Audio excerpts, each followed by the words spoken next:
deep in the heart of Central Texas, it's the Best of the Outdoors podcast. Brought to you by Texas Fishing Game Magazine, the voice of the Texas outdoor nation. I'm your humble host, Dustin Von Warnke, author, outdoor writer, videographer, speaker, blogger, podcaster. Look, happy to be here. Happy you're with us. It doesn't get any better than that, man. I love doing this show. Love having the chance to share this with you every 2 weeks. And really excited to join you in the middle of November, kind of the middle of November, for this show for a fishing episode. We're going to talk about winter and fall bass fishing and all the way up into the early spring months when the spawn starts. And I've got a gentleman on the line, Mr. Matt Williams, who is a writer for Texas Fishing Game, has been a writer since I was a young man, very young man, and has been a freelance guy and does a lot of work in the outdoor industry as far as editorial goes. He has features just like I do in the magazine. He also has a column on freshwater fishing, and then he also does a wide variety of other things in the outdoors, and it's just a great interview. So I really think you will enjoy this interview with us together on the phone. So anyway, we just wanted to thank you so much for tuning in and checking us out. If you've not done so already, please subscribe to the podcast. It does not cost you anything. It is absolutely free.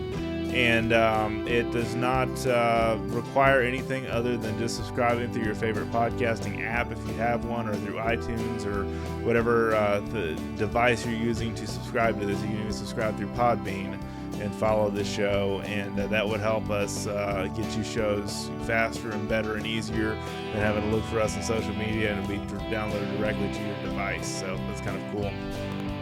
So a question I recently had was, where did the year go? My goodness, we have gone through, we're on our 11th month of the year, almost through with 2017, and I don't know where the time has gone, but my goodness, it's been going by fast. Deer season's here. Obviously, I'll talk real briefly. I talked about in the last show going somewhere for opening weekend of gun season. I went to Mason on a family ranch, or a friend of the family's ranch, I should say. And really had a good time there. Got 2 deer, and I got them both on video. So you can watch that video on my YouTube channel or on my website, dustinsprojects.com, or Warnke Outdoors is my blog. We'll have all that information on there. All those videos will be up at the top of the video page or the TV page of both of those sites. So you can go check that out. Or you can subscribe to me on YouTube, which would be great because I've got a pretty good number of subscribers there and love to grow that number some. That is also free. You can get all my new videos and get notifications when new videos drop and that kind of stuff. So I have a hunting video and I have a fishing video. If you remember, I did a whole podcast on the running of the bulls, bulls on parade, the saltwater fishing podcast that I did for the Burris, Louisiana trip. I did for the Burris Marsh Media Bash, and holy smokes, that was a lot of fun. I've got some footage in this video of me hooking into some bull reds, and just really a fun video. It's about 15 minutes long. It's a little bit long in the internet world for a video, but seeing what these other gals and guys that do fishing videos on YouTube do, I mean, it's not that long. So, but I kind of crammed everything, all my fishing action, into the 15-minute video, and so that is up there, the Burris Media Bash event video of bull red fishing, mainly covering one day and then a couple of segments from the other 2 days, but mainly one day when we really got into the redfish crazy. So, all right, so back to freshwater fishing and having a lot of fun there. You can check out Matt Williams' column and feature stories at Texas Fishing Games Magazine's website at fishgame.com. You can order a digital subscription there to the magazine, or you can order a print subscription, and those are very low cost and are the kind of the gift that keep on giving. And by the way, we're in the holiday months.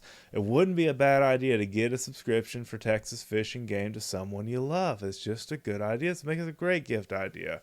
So definitely check out fishgame.com for that and the rest of our content. We have 3 different newsletters I'll talk about at the end of the show to remember to subscribe to those as well. And this week, before I release this show, I am going to another fishing event in Louisiana. This one's just south of New Orleans, and I don't know what we're going to be fishing for there, but it should be a lot of fun. It's the first annual fishing event for this particular group, so I'm excited to be invited to that and represent the Texas Fishing Game colors, wave our Texas Fishing Game flag over there. So anyway, here's my interview with Mr. Matt Williams. Joining me on the phone is Mr. Matt Williams from Texas Fishing Game, one of our awesome columnists and feature article writers. How are you doing today, Mr. Matt? I'm doing good, Dustin. Awesome. Thanks so much for joining us. Chester Moore, our editor-in-chief, has been on the podcast many times. Told me to give you a call this time of year to talk about fall bass, as we're in November now. We talked about a lot about hunting stuff these last couple of shows. I wanted to go into some fishing stuff because that's certainly a pertinent thing this time of year. Mr. Matt, would you please tell us about yourself, just kind of how you got started in the outdoor industry and your work with Texas Fish and Game? Dustin, I've been an outdoor writer since 19. I wrote my first magazine article when I was a senior in college at Stephen F. Austin State University in 1986. Oh my goodness! I'm not going to tell you how old I was in 1986. Yeah. But I've kind of set my sights on doing this. When I was in school and started. I guess I had the first and only outdoors column in the Stephen F. Austin newspaper when I was in college as a journalism major, but I've been pretty much doing it ever since. I started freelancing full time in 1990, and been grinding it out, man. That's really cool, and I started certainly a lot later in life than you did. I started in my late 20s, early 30s, just kind of testing out my outdoor writing skills. And then I kind of got real serious about doing this about 6 years ago. And, I write features. I'm sure you've seen some of those. And then obviously I watch your features all the time and read those. And your column, it's always important to read about learning stuff. And I mean, I love this business, and I just love sharing this with other people, which is why I do this podcast every 2 weeks. Yeah, it's a neat way to make a living. I mean, you kind of get to do what you love, and hunting and fishing has always been my passion ever since I can remember, and it's kind of a rewarding career. As you well know, you don't get rich doing it, but right. You can if you hustle and get your work done and do good stuff, you can make it. Yeah, sure. No, absolutely. And it's great for anybody that's aspiring to do stuff like this. I mean, I'm thinking of writing my next book on how to be successful in the outdoor industry, how to get sponsors, pro staff positions, that kind of stuff, because I'm pretty big in the hunting world for pro staffs and sponsors and that kind of stuff. But fishing, I do some stuff in, but just not as much as I do in the hunting world. But it's definitely a great industry. There's a lot of competition in it, but I mean, I love where it's at, and I love seeing new people come to the sport and kids getting involved and that kind of stuff as well. And one of the things I think you really did well with is a lot of your profiles of pro anglers. I've watched read some of your columns and read some of your feature articles in the magazine about how, kind of a profile of the pro angler. Would you give us a little bit about that? You talking about some of the guys that were in this, that's been in it for years yes. and years and years? Yes. Oh, I mean, it's yeah. I've followed this sport, like I said, ever since the late 80s, and I've watched it kind of evolve into what it's become today, and it has changed so much. It has. It's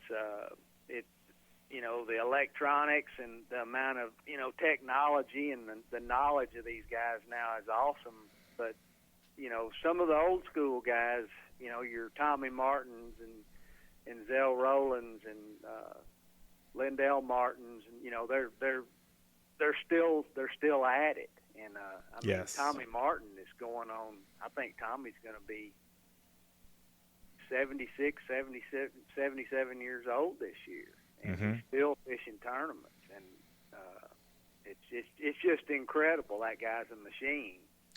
Well, yeah. Go ahead, keep going. I'm sorry.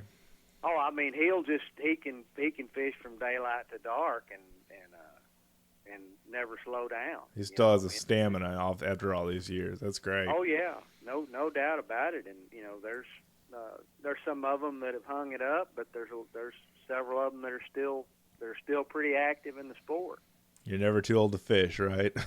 Never too old to fish. But I'll tell you what, fishing competitively nowadays, you better be with it, because these right. guys will beat your brains out. Well, and that's the thing that I don't know. I'm sure you kept up with the Bassmaster Classic this year. I certainly did because it was based here in Houston. And to think Jordan Lee's, he's like 26 years old at the time he won it, and he spanked everybody. I mean, it was a close win, but I mean, he still did an incredible job at 26 years old on Lake Conroe. Didn't you think so? Oh, no question about it. And under the circumstances, when he was broke down, right? And, absolutely, I forgot about that. Now that you mentioned it. But I'll tell you what, if you look at a lot of those photos, he was broke down fishing a point with waves coming banging against his boat. Right. And if you look at a lot of those photos from that tournament, he's sitting there away from the bank with a big rock levee behind him, and he's in his rod box digging stuff out, and his the waves could have potentially pushed him against the bank. In those rocks, yeah. He had that Minn Kota Ultrex up there working for him while he was, which will keep you stationary on a spot while you're doing whatever. I mean, that's a good example of the technology these guys have now. Well, and being resourceful. He did a heck of a job down there. I thought he did too. Yeah, even when he's broke down, he's still figuring it out, and that's what you got to do. You got to grind for it these days, because everybody else wants that prize. So. He milked that spot for what it was worth. Right. You find those isolated places like that, and I'm here to tell you, if you find the right spot, you can do well. Yes, absolutely. No, that's great. So, give us some fall bass tactic. Fall bass tactics, I guess, if you will, and just some things to do this time of year in the freshwater world for getting out there and getting it done. Well, I mean, during the fall of the year, in a normal year, it's when your lakes are at their lowest point of the year because of, summer evaporation, lack of rain and whatnot. And on lakes with grass, Hydrilla, I'm just going to use Hydrilla as an example because that's what people talk about when they're talking about grass. But like on a lake like Rayburn and Toledo Bend and Lake Nacogdoches and Pinkston and a lot of the lakes here in East Texas that have grass, that grass is going to be matted on the surface now because the lakes are typically low, and they're dropped down. They're not as low as they normally are for this time of year, but several of them are low, and the grass is in fantastic shape on a lot of these lakes. And during the fall, you have a lot of fish that go up the creeks. Because that's where the shad head up the creek. Yes. And fishing creeks is a very good way to locate bass this time of year. You just have to put the trolling motor down and fish right along the edges of the creeks. And I mean, there's any number of ways that you can catch fish this time of year when you're fishing the edges of the creeks. You cast a Texas rig, a lot of topwater action. There's a lot of schooling activity going on off and on right now. Right. Several of the lakes. And another good way to catch them is flipping a big jig, a big, 1 ounce, ounce and a half jig, or a heavy, heavy sinker Texas rig, with a big weight, and flipping vertically in that grass. But there again, it's just a matter of covering water and, fishing down the outside edge of that grass. And your grass needs to be fairly deep on the outside for that to be effective. 9 to 12 feet, and you're just basically punching down through the grass, making a vertical presentation. And you get on. If you find a group of fish, I mean, a lot of times you can catch. I mean, I know guys that have caught 25 or 30 pounds out of an area as big as a pickup truck, and catching them just in rapid fire when two guys are fishing a team tournament. One after another. Wow. That's called getting in a scrape, That's what they call that. I never heard it put that way before. It's an old fishing term. Terry Oldham kind of coined that phrase out at Lake Amistad years ago, you know, and when it had a lot of the deep grass in it, and I mean that's what I mean. I'm not joking. These guys can go out there. They'll have 3 or 4, you know, 6 to 8 pounders in the boat at the same time, but you have to get them when they're fired up. Sure. To do that, you know, but that's lot, like I said, a lot of topwater fishing going on right now. Swim baits, you know, swim jigs, you know, there's just a lot of different ways you can catch them in the fall because the water temperatures are cooling down. After a long hot summer, you know, we're finally starting to get a little bit of cool weather. It doesn't seem like it can make up its mind what it wants to do. I'm wearing shorts right now, and it's almost middle of November. You know, yeah, we'll be wearing sweats and sweat tops next week probably. But finally, you know,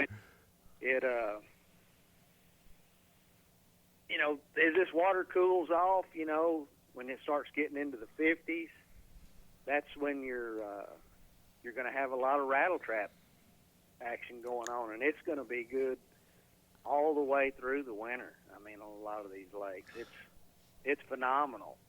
I love it. A lot of people think the fish all go deep during the fall, and that's not the case. No. Sure, there's fish out there deep, but if a lake has hydrilla, those fish are not going to leave it. You know, they're just not.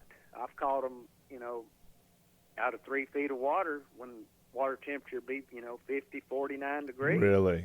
Goodness. Yeah. I mean, winding that rattle trap as fast as you can wind it. Right. But, just cranking it back. You know, when it comes out of that grass, the lipless crankbait, it'll hang in the top of the grass, and whenever you jerk it out, it makes it kind of flutter off wildly to one side or the other, and it kind of creates a situation when you get what they call a reaction strike. Right. I've heard that, yeah.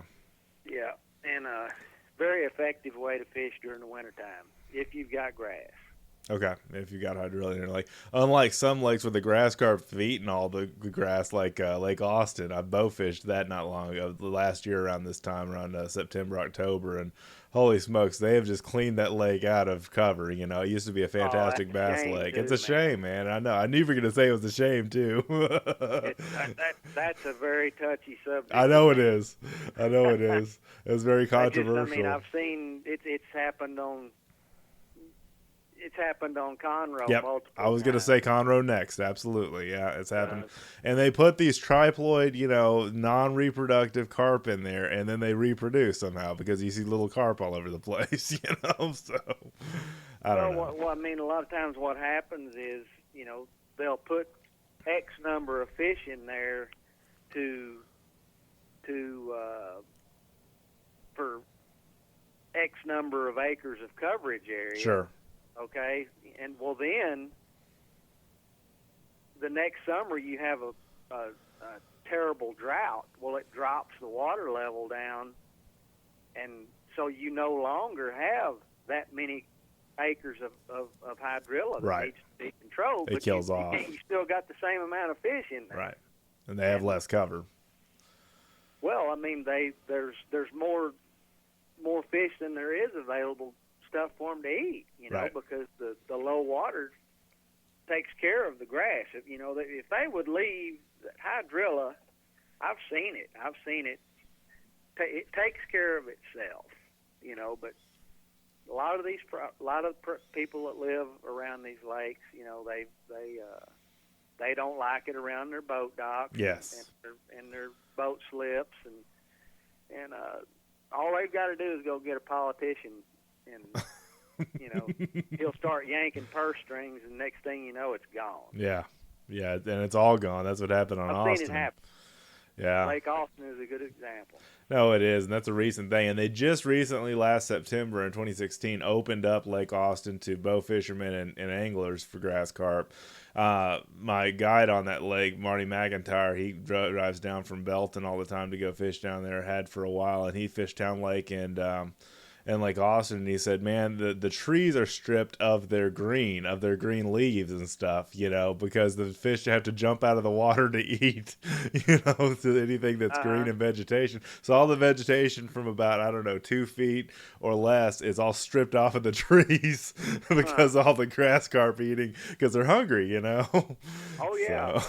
Yeah, that's I mean, and they will wipe it clean, man, and it takes years for it to bounce back. Right. I mean, if you go back and look at the history of Lake Conroe, and you can see the cycle, where the fishing, right, the numbers of big fish, it goes up and down. When it's got grass, the fishing quality it spikes, right. And then when they take it away, it goes down.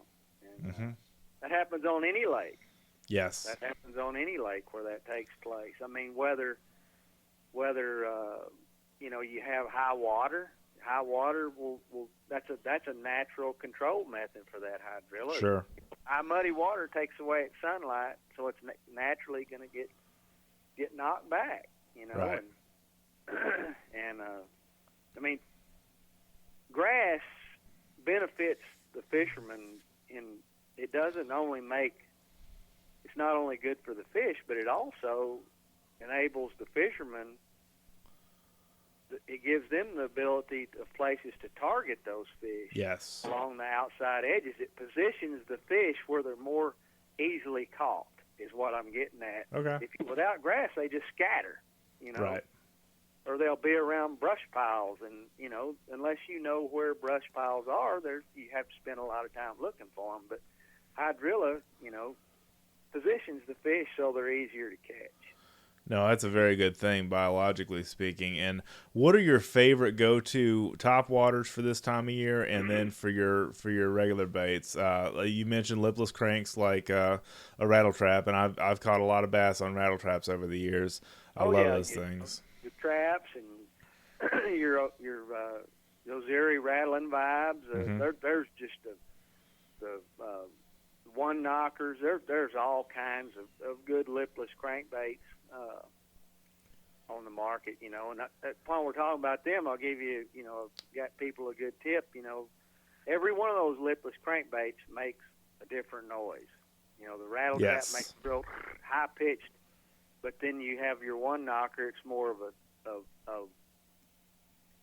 a dull type thud. And a lot of times, those fish will get conditioned to a certain bait or a certain thing. You can go through an area with one bait and not get bit, and then just change up with something making a little bit different noise. Noise, right? All the difference in the world. And your top waters. It's hard to beat a spook this time of year. Okay. That's Zara spook, right? Spook. Yeah, Zara spook. You've got all different types of chugger type baits, all different kinds of walking style baits. Right. Frogs, frogs are big this time of the year, but you need to be in some places where you've got, for a frog to be effective, you need to be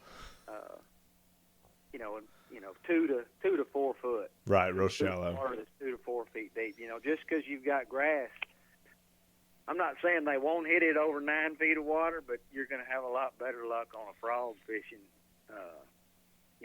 around shallower water. Right. Where the vegetation is kind of scattered. Yes. But there's all kinds of different top waters that. You got your, old reliable Pop-R and right. Lots of school fish. If you get around a bunch of school fish, a top water's hard to beat. Yeah, no, that's good. And one of the things with just about all kinds of fishing this time of year, is if you find the bait fish, you're more likely to find the bass or white bass or striper or whatever you're looking for. No doubt. I wanted to include that. Yeah, I wanted to include that as an option too. Find those bait fish. One of the guides we talked earlier before the show started about Alan Henry having Alabama bass. One of the guys that I talked to, Norman Clayton, on that lake. He's really big about finding the balls of bait.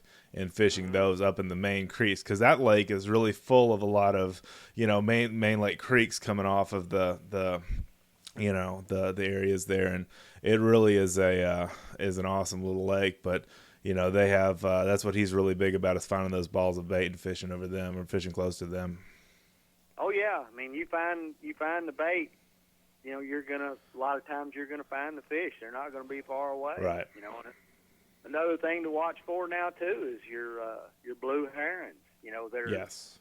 If you're going up one of these creeks and you see a heron or two perched on a stump on the edge of that creek, and he's watching that water right around him, there's more than likely bait around there, and there could very easily be some schooling activity that takes place right in there. But right. Those blue herons will tell you a lot if you'll watch them and learn from them. I've often heard that. I understand, like in striper fishing and that kind of stuff, at least you follow the seagulls, you follow the birds, and you'll find the fish. Yeah, you see them, diving down and getting those wounded shad, yeah. off the surface. But right. This is a whole different. No, I know it is. I just wanted to say, watching the birds is important, no matter the size. If they're little seagulls or they're big blue herons or whatever the case may be, egrets or whatever. No doubt about it. Yeah. So. But I'll tell you another little scenario people need to, especially fishing. I said there's a lot of fish shallow, but there's also a lot of fish out deep right now. And sure. A lot of times you can find these fish with your electronics, and a bait that can be deadly right now is just a little half 3/4 ounce spoon. Yeah. I mean, you can wear the fish out if you find a big group of fish. I mean, the way electronics are now, it's if you spend the time just going out and using your maps, and following these contour lines with downscan, you can locate some groups of fish, and you can back off from them and just sit there and wear them out. And ease up on it, yeah. One right after another. Wow. They may not always be big. Right. But you'll get some action. You can have a lot of fun this time of year. I love throwing a spoon. It's going to be that way all the way through winter. All the way through. So all the way through when the spawn starts in March, are you thinking, or are you thinking earlier than that? Oh, you're going to have a lot of fish that's going to start moving up, to spawn. Depends on what part of the state you're talking right, about. Right, naturally. Down south at Falcon and places like that, those fish will move shallow, starting in January, because right.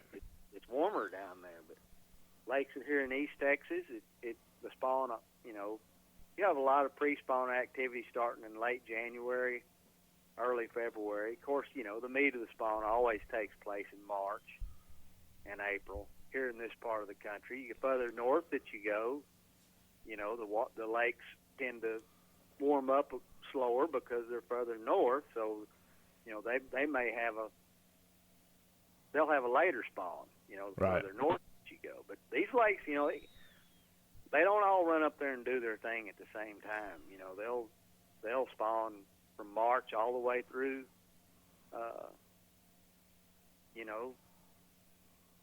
through May in a lot of these lakes. One of the biggest bass I caught out here on Lake Nacogdoches, I caught on May the 18th on a frog, and that fish, it was a little over 10 pounds, and she spewed eggs all over the front deck of my boat. And that was in mid-May. That's a horse of a fish, too. Oh, my goodness. Yeah. Especially to catch on a frog. Yeah, on a frog, for sure. I bet that wore you out. Yeah. Get the net. But, yeah. The spawn is, it's February through March, and April, on the majority of the lakes in this part of the world. Right.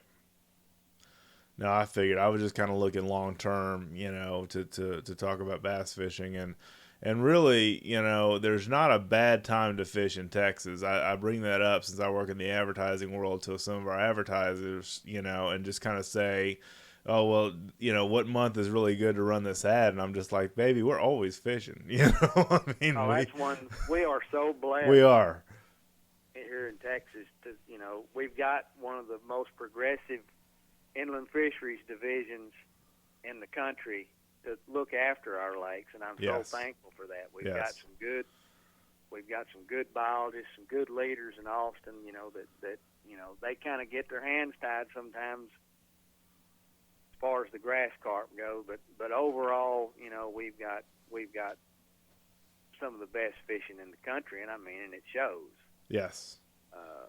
I just don't know when and if we're ever going to net another state record. That's kind of up in the air. I don't know. We've got a lake here outside of Nacogdoches where I live called Lake Nacogdoches, and it opened for fishing in 2012, and they have done everything textbook they could to produce a new state record in that Some lake. big bass, yeah.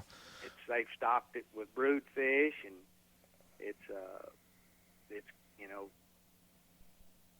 it's produced some fish, upwards of 14, already. But yeah, that's incredible. over the next 5 to 10 years, a lot of those fish that were stocked in there are going to be coming 10 years old. A Right. lot of the smaller fish that were stocked in there. Yep. The fry, and it's going to be the tail of the tape over the next 5 to 10 years. We shall there's gonna be see. A lot of those fish that are getting of the age to be big. Right. And, See how big they grow. Yeah. yeah.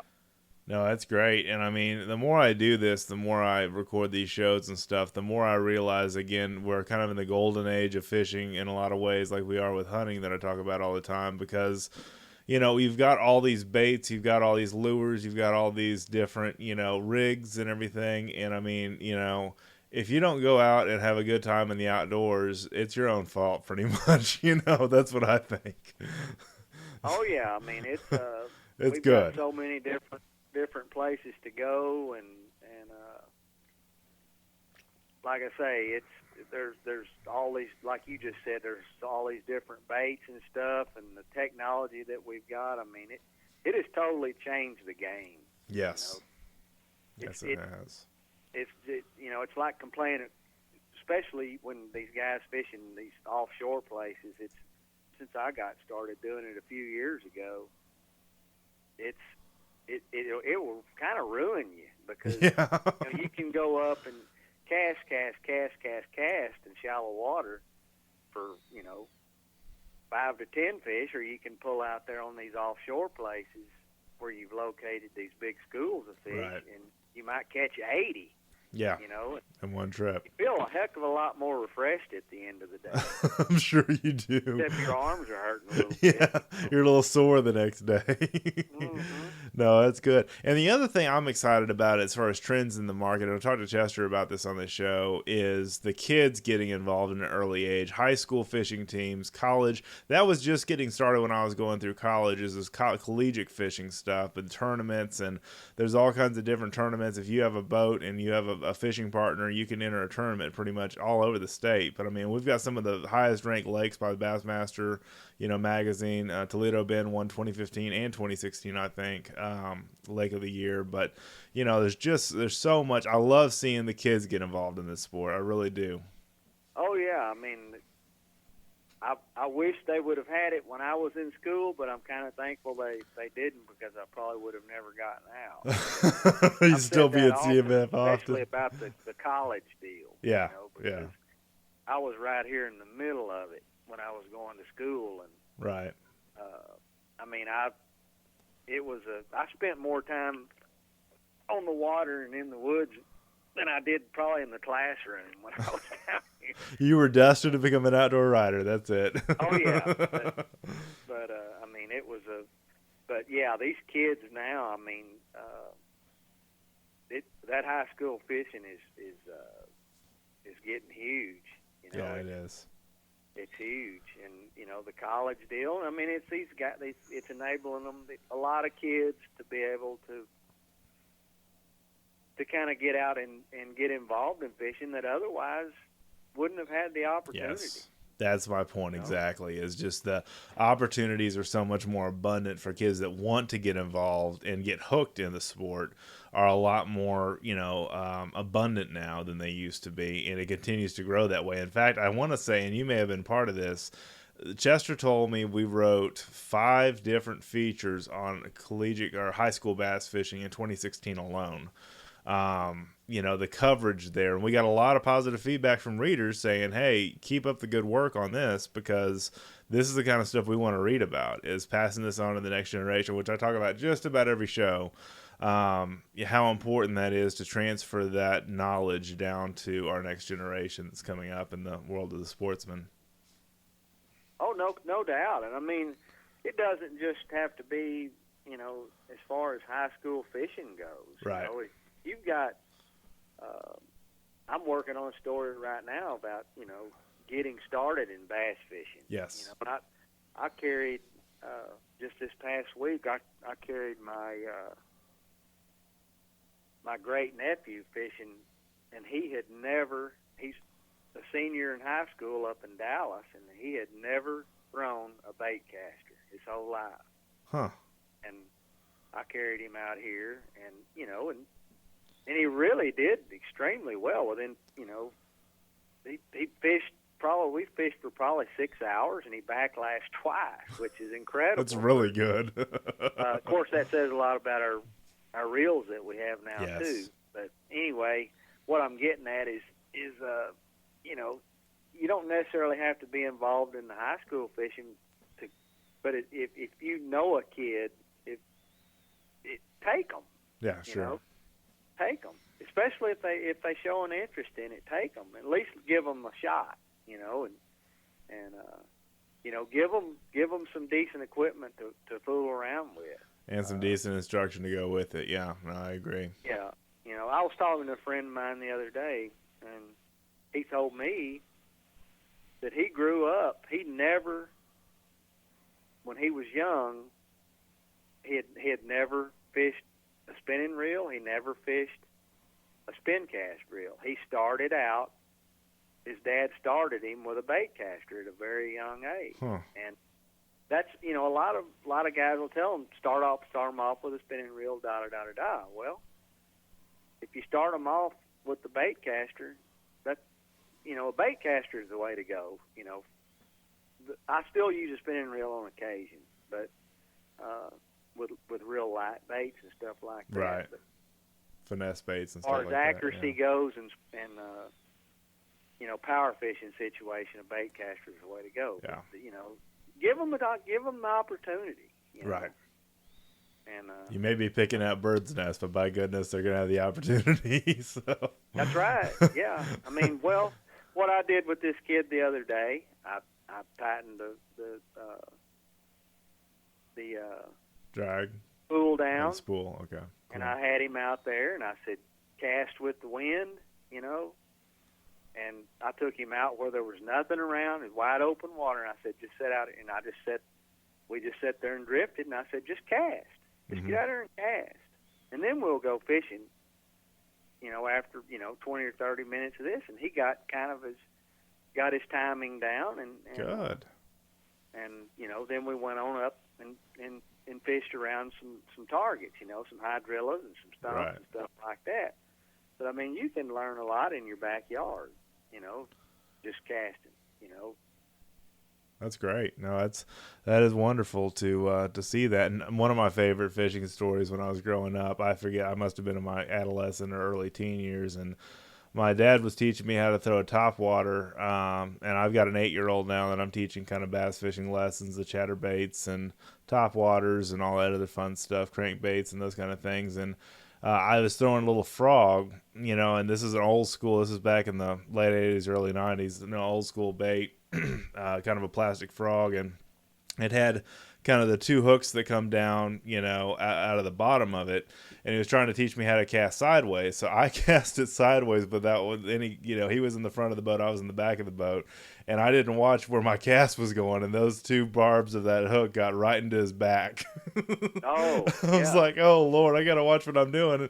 And we still laugh about that story, man, because he said it looks like he had a snake bite on his back because those 2 hooks hit him. So right. But he was okay. They didn't stick in. It just left a little mark. And he said, boy, that was one of your best casting stories you can tell your kids now, So yeah, I had a lot of fun doing that, though.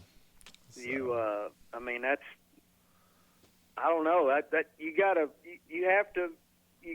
whenever you're taking somebody like that. I mean, that's a prime example. Yeah. You know, I always put them on the back deck. Right. You know, and tell them exactly what to do, because you can mess somebody up. Yeah. You know, especially some of these baits we've got now with these big treble hooks. Yes, you can. You got to be careful, obviously. Yeah. You got to be careful, and you've also got to pay. It's kind of like driving defensively. You got to watch out for yourself too. You got to be on the offense, not just the defense. Don't ever turn your back. Right. That's a good one. But no, I always want to bring up the safety part on this show, is just, to put, newcomers to the sport, kids and that kind of stuff, in a safe place. And, one of the highlights of my summer was white bass fishing with Royce Simmons on Lake Richland Chambers. And that's a fantastic lake. I think it's the third largest lake in the state. And it was just a great time, because the guide really spent time with my son, teaching him how to fish a topwater, teaching him. And I know this was on a bass, wasn't largemouth bass, but it was bass regardless. And sure. But just the time that he spent with my son was just, I mean, that's an incredible guide right there, and that's awesome. So yeah, Richland Chambers is good. It's loaded with white bass. You right. know, that's a good lake to go. That's the thing about white bass is, if you can catch them like you're talking there, and catch them schooling or whatever. Yeah, that's what we were doing. Yeah, so you can. It's a lot of fun, and they're pretty brawny little fighters too. Yeah, Roy said if God ever made a fish for kids, it would have been the white bass. Because they're not necessarily easy to catch, but they're so much fun. And there's just constant fast action, and kids absolutely eat that up. So I definitely suggest folks take their kids, white bass fishing, or just as an introduction, kind of with a guide. That's a really cool idea. But man, I love getting folks started in the sport. So. Mm-hmm. Yeah, that's what it's all about. Absolutely. I remember, when I got started, it was just it's one of those deals that if it sticks with you, it sticks with yes. you. If it doesn't, there's some folks it's just not their cup of tea. Right. It's like anything else. But yeah. If you ever get infected with it, whether we're talking freshwater fishing or saltwater or whatever, it's a good wholesome sport. It is. Doesn't discriminate against, age, gender, or whatever. Anybody can fish. Yeah, absolutely. No, that's definitely a good thing. I know I'm taking a little bit of your time here, so I don't want to keep you too much longer. Do you have any final points for our listeners? Because I don't want to keep you on, that much longer, because I know you need to go. Oh, you talking about as far as fall fishing goes? Yeah, as far as fall fishing and just the basic patterns and that kind of stuff. I think we've about covered it, okay. Dustin. I think you did a good job. You've got fish shallow and you've got fish deep, right. And you've got fish at mid-range depth ranges. It's just a matter of covering water around the right types of cover. Right, and structure. I was going to say structure, and you and I said it at the same time. Yeah. Get around the bait fish. Get around the bait fish. Find the bait fish. If you'll watch a lot, especially on a still day this time of year, you'll see schools of shad just dimpling the surface. I mean, I've seen just hundreds of little pods of shad, and that just goes to show you, what's out there as far as bait fish goes. When you see that many stinking shad, I mean, I guess it's a good sign. You're not going to find fish around all of them. Right, so. And it's funny you mentioned that, because I was on Lake LBJ a couple of weeks ago, maybe a few weeks ago now, and then I was before that on Lake Belton, and then Lake Buchanan. And man, we ran into so many of those balls of shad that were just tickling the surface, and we were after catfish at that particular time, but it was just like, they were just kind of dry. And you could see those birds work those fish too, trying to find, like you said, those wounded shad and that kind of stuff, those easy targets. But man, that is just cool to watch. So, it's a lot of fun. So I want to tell listeners to, that are also readers, of course, Texas Fishing Game, you've got a monthly column, you've got monthly features every once in a while, and you have, then I do, and I don't know if you know this about me, Mr. Matt, but I do the fishing reports for most of the Texas freshwater lakes in the state. And I've been doing that for going on 4 years now. I think a little bit over 4 years. So it's been an exciting thing. But, if you've got a specific lake you want to ask about, there's all the main lakes as far as Lake Fork and Buchanan and then Toledo Bend and those kind of lakes are covered in the magazine, and getting a subscription to that and print or digital is pretty easy and pretty inexpensive. So I just want to drive people to check out your content because I love reading your stories, Mr. Matt. You're a hero in my eyes. So. Well, I appreciate it. I don't know about that, but well, you are to me, okay? So no, I really enjoy reading your stuff. So I just all right, man. Well, thanks. I appreciate it. Thank you so much for joining us and being on the show this week, and really hope to have you on again. All right, man. Thanks a lot. Thank you. And there he goes, ladies and gentlemen, Mr. Matt Williams from Texas Fish and Game. Awesome guy, awesome articles, content, stuff like that from him in print and digital on our magazine, and really enjoyed our conversation. I love, again, talking about getting the youth started in these sports. I love the awesomeness of just the outdoors, about everything fishing has to offer. We see transformations big time with my fishing ministry, Crosswater Outfitters, with taking soldiers fishing that have been kind of hardened by the war, and life has been tough for them, and they've lost buddies and a lot of post-traumatic stress disorder and all kinds of other issues like that. But man, we see a transformation when they get out on the water. We've seen soldiers going from being real hardened and tough to being just regular guys after a good fishing trip. And fishing can do that. That's what I love about the outdoors and love about what we preach at Texas Fish and Game as far as the outdoor lifestyle, because it's recreation, it's fun, it's blowing off steam, it's getting out there and communing with God or whatever you're into. But for me, it's so much about the cumulative experience that all the outdoors is. What's out there, the wondering of the outdoors, the wonder of what's out there, the wonder of keeping things in the unexpected category, because you never know what you're going to see in the woods. You never know what you're going to see in the water. And that's what I love about the outdoors. It's always something new and different. It's always something unpredictable in a lot of cases, especially with just about any outdoor sport you go on. Every day's a different day, and I'll never get tired of doing it. I know you're probably the same way out there. We have a blast doing this, and this is a tradition that I want to see continue. That's why I'm really big about preaching about conservation and getting kids involved, because this is our legacy, man. This is our heritage. I really want to see that go on and continue to inspire other people and give hope to other people that this is a place you can come to the woods and the water to do so many cool things and to relax and to just have a lot of fun. So thank you so much again for watching, reading, listening. Please check out our newsletters. Tuesday, the Tactical and Practical newsletter. We've got all kinds of stuff in that. Wildlife Wednesday newsletter on Wednesdays, and the Thursday Texas State of the Outdoor Nation. Awesome newsletters we have coming out every week. The sponsor for the newsletter that runs this week that I'm releasing this podcast is going to be Spot. And that is a company, Global Star is the parent company, I think, of Spot. And they've got some really, really cool products that can pretty much save your bacon in the outdoors, especially if you get lost, if you have an emergency outdoors, that kind of stuff. I mean, this is a great product and a great gift idea for Christmas for sure. Right now, they're doing a holiday instant savings 50% off Spot devices program. That will go through the end of December, and so this is a great gift idea, and you can get it at a deal right now. Spot Gen 3 Global Satellite GPS Messenger is on sale for 50% off, as well as the Spot Trace Theft Alert Tracking Device. That's also 50% off. Those are fantastic prices on technology that is just awesome for protecting your stuff and tracking your stuff down if it gets stolen or anything like that, and also saving your bacon if you get lost or an emergency out in the woods or the water, offshore or in the mountains or offshore when you're fishing or whatever the case may be. There's a lot of different places you can carry this with you and use the device, which works off satellites and other technology to help you stay safe in the woods.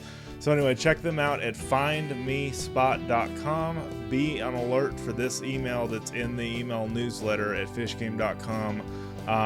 This is the link that you click to get the 50% off savings. And if you need to, email us through the website. To get that email, you can email me directly at dwarncké@fishgame.com. That's dwarncké@fishgame.com, and I'll send you the email with a link that you can click on and get the 50% off the spot devices. Also, this week, which is the week before this podcast releases, I have another deal with Skull Hooker, and they've been a sponsor of the podcast before in the past, and I wanted to let you know that they're having a Black Friday Cyber Monday sale, so that's still going on this week when this podcast releases, and 10% off and flat rate shipping. Use code TGF17. That's code TGF17, TGF17, and you can check them out at skullhooker.com, and they have a shop link. You can check out our skullhooker.com/shop, and you'll check them out. I really recommend these guys if you have a European mount. I know a lot of Texans love to do skull mounts, European mounts, Euro mounts, whatever you want to call them, on their walls and on their tables. And they have a table hooker, they have a little hooker, they have a big hooker, they have a bone bracket. They've got all kinds of different stuff for mounting horns or mounting full skull European mounts with horns on their website. So now that we're approaching the holiday season, I at least wanted to give a plug to Spot and Skull Hooker, since they're both running promotions with us, to go check them out. And I'll have links, like I say, in show notes that will that'll bring you right to those places for the sales. So anyway, thanks so much again for watching, reading, listening. Have an awesome day in the outdoors. We'll see you next time.